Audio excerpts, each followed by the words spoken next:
वसा जनसेवेचा। आषाढी एकादशी निमित्त पंढरपुरात होणाऱ्या उत्सवात सहभागी होण्यासाठी विदर्भाची पंढरी श्री संत गजानन महाराज यांची पालखी दरवर्षीप्रमाणे पंढरपूरला गेली होती। प्रदीर्घ दिवसाच्या पायी प्रवासानंतर ही पालखी आज बुलढाणा जिल्ह्याच्या सीमेवर दाखल झाली आहे।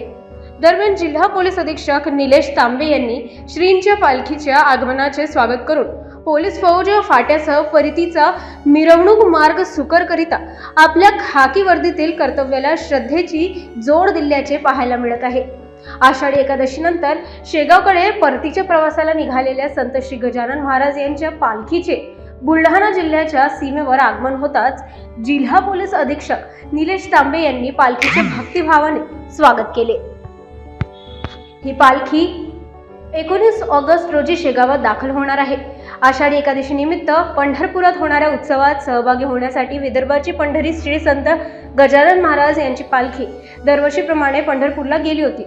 हजारो वारकऱ्यांच्या पायी प्रवासानंतर ही पालखी आज मंगळवारी बुलढाणा जिल्ह्यात दाखल झाली आहे।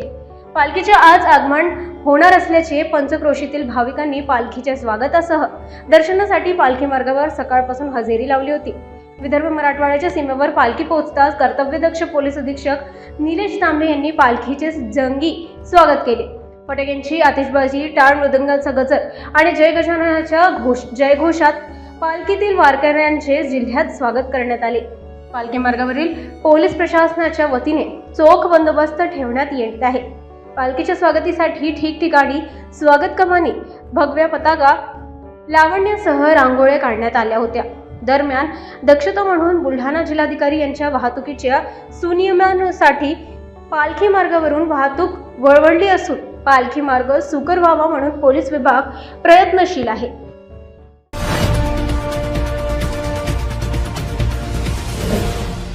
सिटी न्यूज वसा जनसेवेचा।